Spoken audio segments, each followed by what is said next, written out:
اللہ رب العالمین والعاقبۃ للمتقین والصلاة والسلام علی سید الانبیاء والمرسلین وعلی آلہ الطیبین الطاہرین واصحابہ اجمعین اما بعد فاعوذ باللہ من الشیطان الرجیم بسم اللہ الرحمن الرحیم انما یخشی اللہ من عبادہ العلماء صدق اللہ مولانا العلی العظیم وقال النبی صلی اللہ علیہ وسلم العلماء ورثۃ الانبیاء او کما قال النبی صلی اللہ علیہ وسلم۔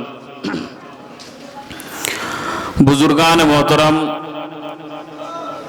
میں آپ ہی کے گاؤں کا ایک ناکارہ سا بچہ ہوں اور آپ کے سامنے لب کشائی کی جسارت کر رہا ہوں، لیکن دقت اس بات کی ہے، دکھ اس بات سے ہوتا ہے کہ اتنا بڑا گاؤں اور اتنے سے لوگ، اکثریت جن میں بچوں کی ہے،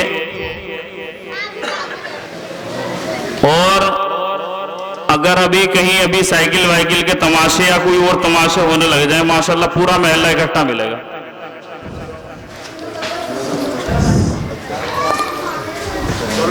نیچے پہ یہاں جلسہ گاہ بیٹھتے ہوئے شرم آ رہی، وہاں کھڑے ہوتے ہوئے شرم نہیں آتی ہے۔ تو میرے بزرگوں، جہاں تک آواز جا رہی ہے، میری مائیں بہنیں جو گھروں کے اندر ہے، وہ جلسہ گاہ کے اندر تشریف لے آئے۔ روز آپ کی دکانیں چلیں گی، روز آپ کی بیٹھکیں چلیں گی، روز آپ کے گھروں میں کام ہوں گے، روز کھیتیوں میں کام ہوں گے، لیکن جلسہ سال میں ایک مرتبہ آتا ہے اور بڑی امیدوں کے ساتھ یہ محفل سجائی جاتی ہے، لیکن اس محفل کو سجانے کا فائدہ تبھی ہوتا ہے جبکہ ہم ان جلسہ گاہ کے اندر تشریف لائیں اور علماء کے بیانات سے ہم مستفید ہوں۔ اس جلسے کی نسبت قرآن کریم سے ہے۔ اس گاؤں کے بچے حافظ ہوئے ہیں، لیکن ہم لوگوں کو یہ اکثریت کی بات ہوگی، ان بچوں کی یا ان علماء کی یا ان حفاظ کی یا ان قرآن والوں کی کوئی قدر نہیں ہے۔ لوگ سمجھتے ہیں کہ ایک بچے نے حفظ کر لیا، مولوی بن گیا، حافظ بن گیا، بس یہ 5000 کا آدمی بن کر رہ گیا، اور یہ سنی سنائی بات نہیں ہے۔ ایک آدمی نے ڈائریکٹ بالکل مجھ سے کہا تھا کہ جو مدرسے میں پڑھ گیا 5000 کا آدمی بن گیا۔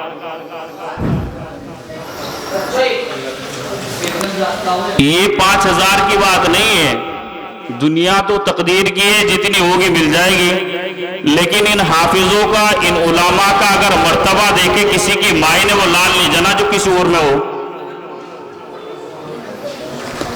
کوئی علم، کوئی فن، کوئی ہنر، کوئی ایسا نہیں ہے جو ان کا مقابلہ کر سکتا ہو۔ آج سارے گاؤں کا ٹھیکہ ایک آدمی لے پڑا کہ ان سے اپنا گھر نہیں سدھرتا، حالانکہ اس پہ اپنا بھی نہیں سدھرتا، لیکن نظر ان مولویوں پہ، حافظوں پہ سدھرتا، اس پہ اپنا بھی نہیں ہے، لیکن ٹھیکہ اس نے مولویوں گھر کا لے رکھا ہے، ان حفاظ کے گھر کا لے رکھا ہے، ان مدرسے والوں کے، ائمہ کے گھر کا ٹھیکہ اس نے لے رکھا۔ اپنے گاؤں کے، اپنی بستی کے، جہاں کے بھی ہو، ان علماء کی، ان حفاظ کی قدر کریں۔ یہ بڑی بے غیرتی کی بات ہے۔ آپ کہاں تک بچو گے؟ شروع سے لے کر جب کان میں اذان پڑھی جاتی ہے آخر تک ان ائمہ کی، ان حفاظ کی، ان علماء کی تم کو ضرورت ہوتی ہے، لیکن بے شرمی، بے حیائی، بے غیرتی اتنی ہے، اس قدر ہے کہ انہیں علماء کو چوک پر کھڑے ہو کر گالیاں بھی دیتے ہیں۔ اگر کوئی 5000 کا آدمی ہے تو الحمدللہ وہ غیرت مند ہے، کسی کے باپ کی جاگیر تو ہے نہیں۔ ان علماء نے اگر 5000 میں بھی سفید کپڑے ٹھیک ٹھاک سے پہن لیے نا تو کہتے ایک نمبر 2 کا اللہ بھائی۔ اپنا چاہے وہ نشے کا کاروبار کرے، چاہے وہ چوری کرے، شراب بیچے، جوا کھیلے، سٹا کھیلے، کچھ بھی کرے، لیکن اگر ایک مولوی نے یا امام صاحب نے کچھ سفید سا ٹھیک ٹھاک سا سوٹ پہن لیا نا تو نمبر 2 کا چل رہا بھائی۔ شرم نہیں آتی، بالکل بے غیرتی ہے۔ جب تک علماء نے لکھا ہے اللہ نے قرآن کے اندر فرمایا ہے کہ یا ایھا الذین آمنوا اجتنبوا کثیرا من الظن ان بعض الظن اثم ولا تجسسوا. اللہ نے کہا ہے کہ بدگمانی نہ کرو. بہت سا گمان بھی دو قسم کے ہوتے ہیں, ایک حسن ظن ہوتا ہے, ایک حسن سو ہوتا ہے. اللہ نے بھی منع کی ہے, وہ علماء وہ ظن سو سے منع کی ہے. بہت سی بدگمانیاں وہ گناہ ہیں, بدگمانی تو گناہ ہی ہوتی ہے, بہت سے گمان جو ہے وہ گناہ ہے. اللہ نے قرآن کے اندر کہا ہے. بس ایک دماغ میں بات فیڈ ہو گئی اس کے کہ ہاں بھائی اگر یہ ٹھیک ٹھاک ہے نا یار, مدرسے میں تنخواہ تو 5-7 ہزار ہوتی ہے, لیکن اس کا کام کیسے چل رہا ہے, ٹھیک نمبر 2 کا چل رہا ہے. ایک صاحب کہہ رہے ہیں کہ ان کی قلم کی مار ہے, ہم نے اسے دعا دی اللہ تیری نسلوں میں قلم کار پیدا کرے, تو ہمیں گالی دیں, ہم تجھے دعا دیں گے. دقت کیا ہو رہی ہے؟ تو میرے بھائیوں, اس جلسے کی نسبت قرآن کریم سے, نفاذ سے, اپنے بچوں کی ان کی قدر کرو. یہ اللہ کی نعمت ہے اور اللہ کا احسان ہے. اللہ نے ہم کو اتنے اچھے بچے دیے ہیں, اور یہ ہمارا جو گاؤں ہے نا علم کے اعتبار سے, دینی علم کے اعتبار سے بہت ہی پچھڑا ہوا ہے. اور گاؤں کے اندر جا کے دیکھ لو, اپنی برادری کے دوسری برادری کے علماء کی بہت اچھی خاصی تعداد ہے. اپنے گاؤں کے اندر دیکھ لو. اور جو ہے بھی تو ہضم نہیں ہوتے. ایک دقت تھوڑا ہی ہے, جو ہضم ہے ابھی وہ ہضم نہیں ہو رہے. اگر ہمارے گاؤں کا بچہ حافظ قرآن ہو جائے اور وہ اپنے گاؤں کی مسجد میں قرآن سنانے کے لیے بات کرنا شروع کر دے تو اپنے مخالف کھڑے ہو جائیں گے.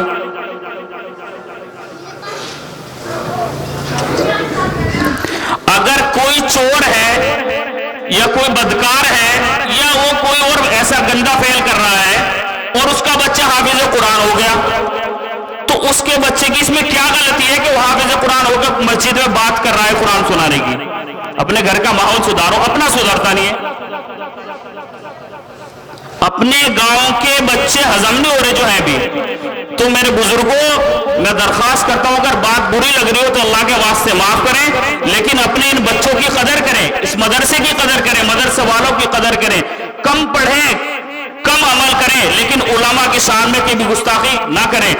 ہم نے جلالین پڑھی ہے دارالعلوم اسدیہ اکڑ خرد میں, حضرت مولانا سید شاہد حسین صاحب نے ہمیں سبق کے دوران بتایا تھا کہ بیٹا کم پڑھنا, لیکن کبھی کسی عالم کی شان میں گستاخی مت کرنا. اور آج تو ماشاءاللہ چوک پکڑے ہو گالی دے رہے ہیں.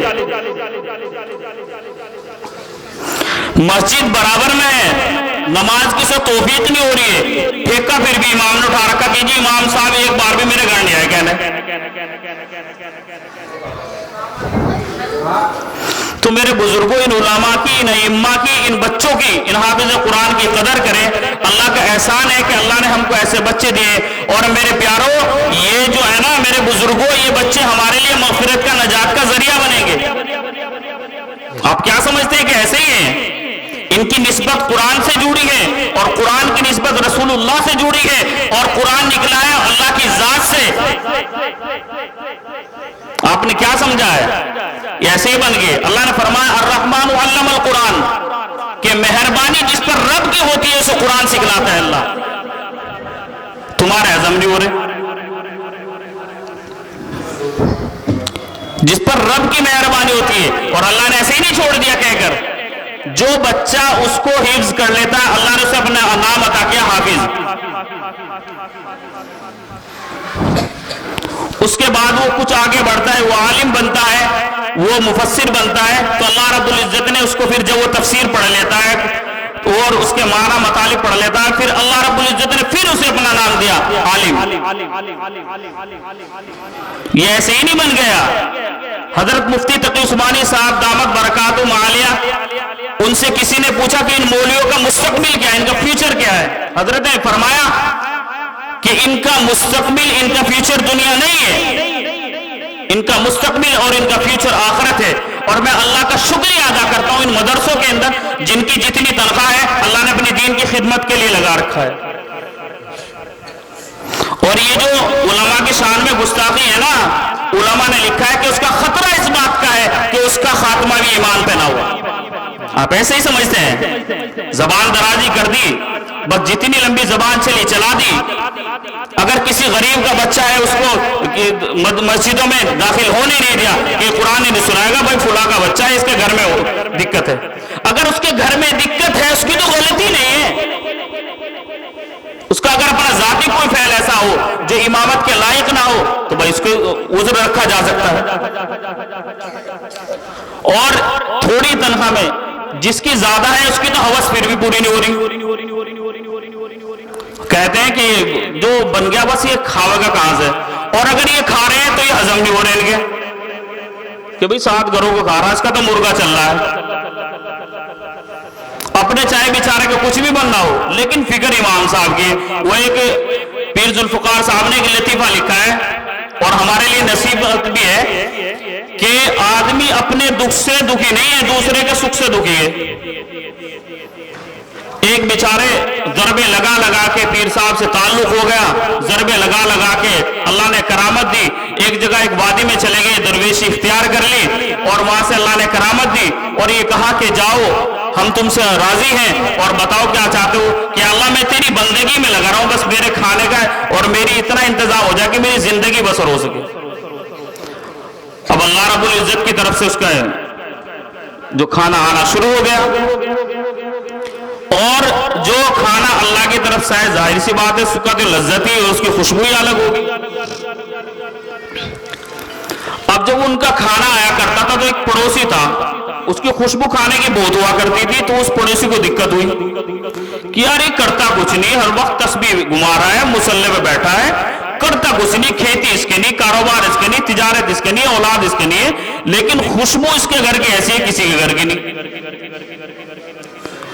اب ایک دن جب اس سے برداشت نہیں ہوئی ان صاحب کے پاس پہنچا کہ بھائی بات سمجھ میں نہیں آئی کہ آپ کرتے بھی کچھ نہیں، کھیتی بھی آپ کے نہیں، کوئی کمانے والا بھی نہیں،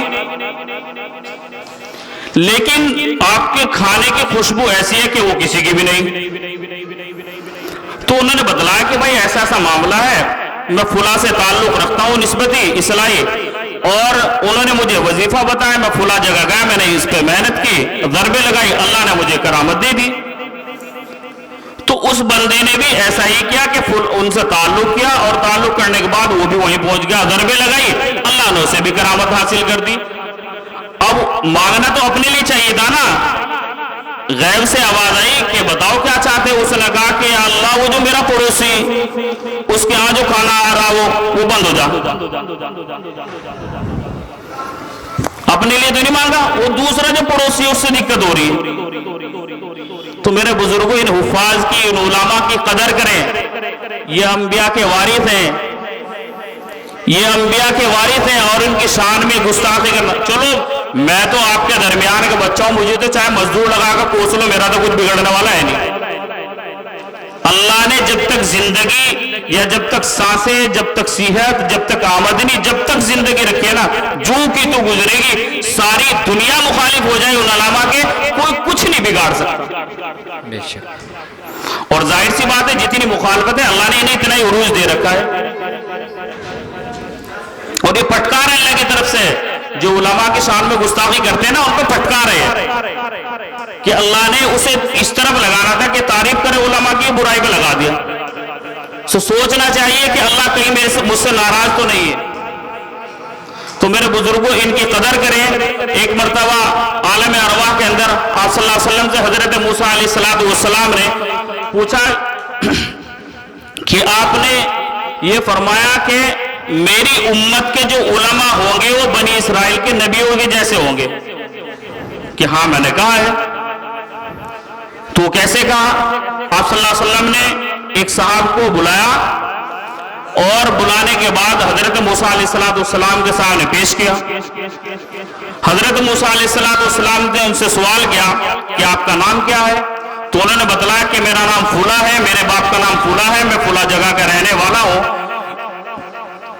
تو حضرت موسیٰ نے کہا کہ میں نے صرف آپ کا نام پوچھا تھا، پورا نسب نہیں پوچھا تھا کہ آپ کہاں کے ہیں، کس کے بیٹے ہیں، کس کے پوتے ہیں، ایسے نہیں پوچھا تھا میں نے۔ تو انہوں نے جواب دیا حضرت موسیٰ کو کہ اللہ نے بھی آپ سے یہ نہیں پوچھا تھا، اللہ نے پوچھا تھا وما تلک بیمینک یا موسیٰ، موسیٰ تمہارے ہاتھ میں کیا ہے؟